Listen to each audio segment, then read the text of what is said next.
Programme آواز جرس کے سامعین کی خدمت میں محمود احمد کا سلام و آداب۔ بسم اللہ الرحمن الرحیم۔ معزز سامعین، آج کے پروگرام میں ہم آپ کو عزیز و اقارب اور رشتہ داروں کے ساتھ حسن سلوک کے بارے میں کچھ مفید باتیں بتائیں گے۔ جیسے کہ آپ جانتے ہیں کہ انسان اس دنیا میں تنہا زندگی بسر نہیں کر سکتا، کیونکہ باہمی ملاقات سے انسان کو سکون ملتا ہے، ایک دوسرے کے قریب آنے کا موقع ملتا ہے، اور خوشگوار زندگی کے لیے ضروری ہے کہ جن لوگوں کے ساتھ ہمارا قریبی رشتہ ہے ان کے ساتھ ہمارے تعلقات بھی اچھے ہیں۔ انسان معاشرے میں کس طرح زندگی گزارے، اس کے تعلقات کیسے خوشگوار ہو اور اس کا طرز عمل کیا ہونا چاہیے، اس کا دوسرے لوگوں کے ساتھ رویہ کیا ہونا چاہیے، اس بارے میں ہمارا دین اسلام ہماری بہترین رہنمائی کرتا ہے، اور وہ یہ کہ لوگ ایک دوسرے کے خیر خواہ ہوں، ان کا دل ایک دوسرے کے خلاف حسد، بغض اور کینہ سے خالی ہو، وہ دوسروں کی کامیابی پر خوش ہوں، اگر کسی سے کوئی تکلیف پہنچے تو عفو و درگزر سے کام لینے والے ہوں۔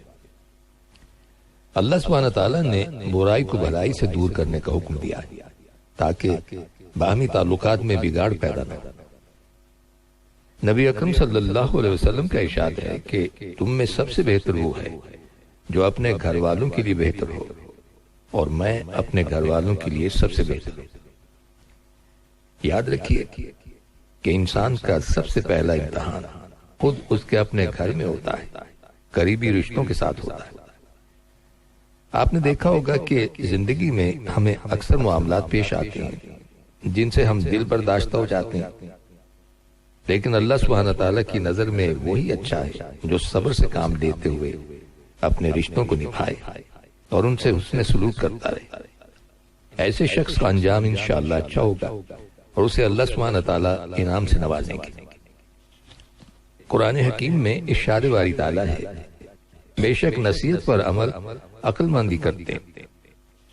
عقل والوں کی کئی ایک صفات ہیں، تاہم یہاں ہم صرف ایک صفت کا ذکر کریں گے، اور وہ ہے رشتوں کو جوڑنے کے بارے میں، رشتہ داروں کے ساتھ تعلقات اچھے رکھنے کے بارے میں۔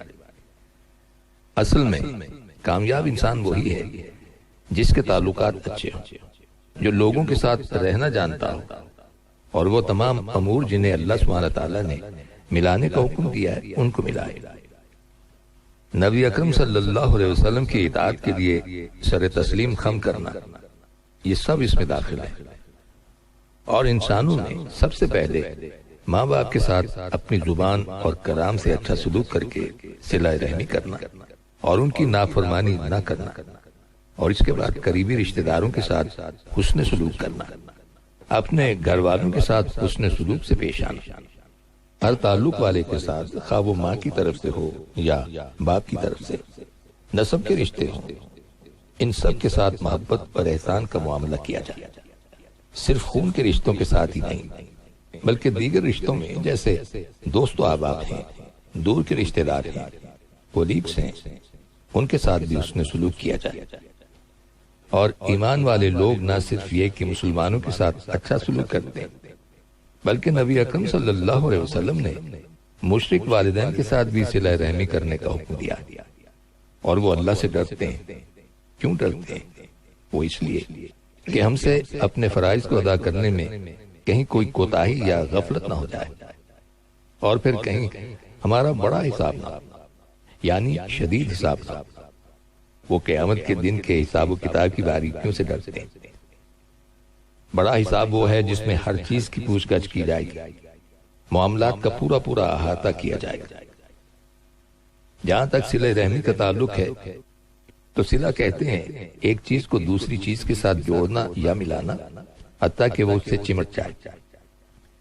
صلہ رحمی میں صرف ماں کے رشتے شامل نہیں ہیں، کیونکہ رحم سے سمجھا جاتا ہے کہ ماں سے تعلق رکھنے والے رشتے، بلکہ اس میں والد کی طرف سے جڑنے والے رشتے بھی شامل ہیں، اور پھر صرف والدین ہی کے نہیں بلکہ مائکہ اور سسرال کی جانب سے جو رشتے ہیں وہ بھی شامل ہیں، اور دور کے رشتے اور قریب کے رشتے سبھی شامل ہیں۔ وہ رشتے بھی شامل ہیں جو ہم سے اچھا سلوک کرتے ہیں، اور وہ بھی جو اچھا سلوک نہیں کرتے۔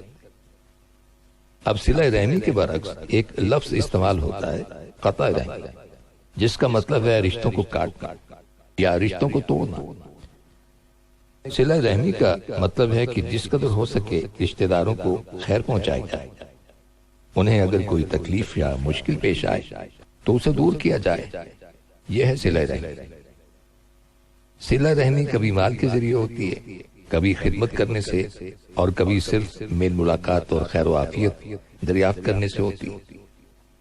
صلہ رحمی یہ نہیں کہ رشتہ داروں کو ان کے حال پر چھوڑ دیا جائے، وہ غربت، بھوک اور پیاس سے بدحال ہو رہے ہو اور ان کا رشتہ دار مالدار ہو اور وہ ان کے حالات سے بے خبر رہے۔ رشتہ دار اگر کافر بھی ہوں تو بھی ان کے ساتھ صلہ رحمی کرنی چاہیے۔ اور یہ بھی کہا گیا ہے کہ فوائد کا تبادلہ کرنا یعنی ایک دوسرے کو فائدہ پہنچانا صلہ رحمی نہیں ہے۔ یعنی اگر آپ کے رشتہ دار آپ کے ساتھ صلہ رحمی کریں تو اس کے جواب میں آپ ان کے ساتھ صلہ رحمی کریں، اور اگر وہ آپ سے دور چلے جائیں تو آپ بھی ان سے دوری اختیار کر لیں۔ یہ صلہ رحمی کی صفت نہیں، یہ تو ایک دوسرے کو بدلہ دینا ہے۔ یعنی کسی نے آپ کے ساتھ اچھا کیا اور آپ نے بدلے میں اس کے ساتھ اچھائی کر دی۔ صلہ رحمی کا معاملہ ان تمام چیزوں سے بلند ہے۔ نبی اکرم صلی اللہ علیہ وسلم کا ارشاد ہے، کسی کام کا بدلہ دینا صلہ رحمی کرنا نہیں، بلکہ صلہ رحمی کرنے والا شخص وہ ہے کہ جب اس کے ساتھ بھلائی کا معاملہ ختم کر دیا جائے وہ پھر بھی صلہ رحمی کرے۔ رشتہ داروں کا حق یہ ہے کہ وہ اگر آپ سے ملنے آئے تو ان کا استقبال کیا جائے، اور اگر وہ پیٹھ پھیر لیں تو ان کے پیچھے جایا جائے۔ یہ نہیں کہنا چاہیے کہ تم روٹھے ہم چھوٹے، بلکہ اگر وہ روٹھ بھی جائیں تو انہیں منایا جائے۔ سامعین، صلہ رحمی کی دو قسمیں، نمبر 1 عام ہوتی ہے اور نمبر 2 خاص ہوتی ہے۔ عام صلہ رحمی دین پر مبنی ہے، یعنی کسی صاحب ایمان کے ساتھ تعلق ہونا، ضروری نہیں کہ وہ رشتہ داری ہو۔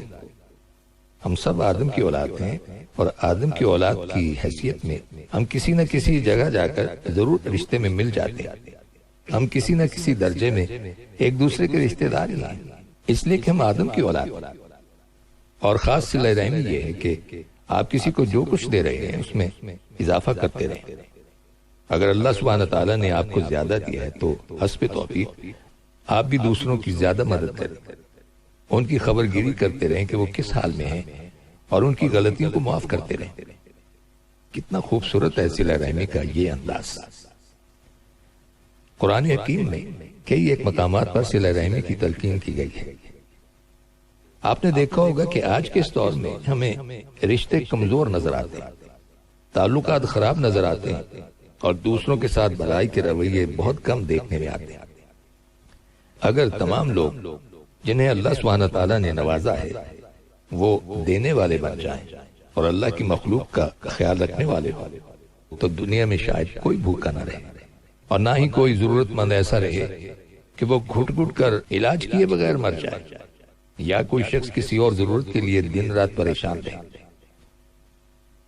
قرآن حکیم کی سورہ نساء میں ارشاد باری تعالیٰ ہے جس کی معنی ہے اللہ کی عبادت کرو، اس کے ساتھ کسی کو شریک نہ بناؤ، ماں باپ کے ساتھ اور قرابت داروں کے ساتھ اچھا سلوک کرو، یتیموں، مسکینوں اور قرابت والے ہمسائے اور اجنبی ہمسائے اور پہلو کے ساتھی اور مسافر کے ساتھ اچھا برتاؤ کرو۔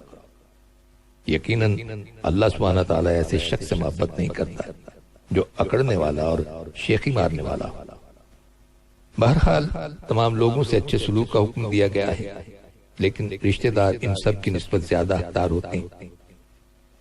ایمان لانے کے بعد اللہ کو جو محبوب ترین عمل پسند ہے وہ صلہ رحمی ہے۔ ایک دفعہ ایک شخص نبی اکرم صلی اللہ علیہ وسلم کے پاس آیا۔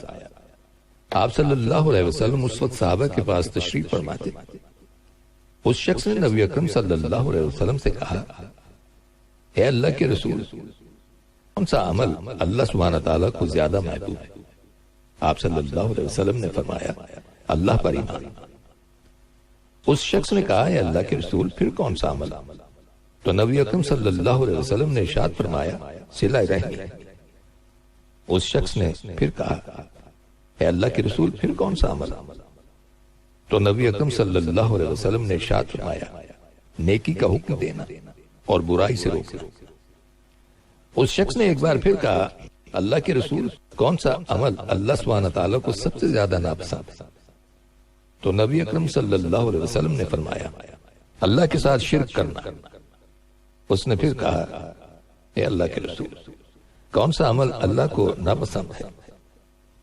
تو آپ صلی اللہ علیہ وسلم نے ارشاد فرمایا قطع رحمی یعنی رشتے کاٹنا، لوگوں سے تعلقات منقطع کر لینا۔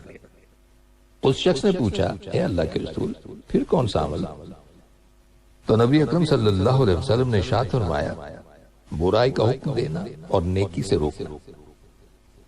درجے کے لحاظ سے بدترین ہیں وہ لوگ جو لوگوں کا حق نہیں پہچانتے اور صلہ رحمی نہیں کرتے۔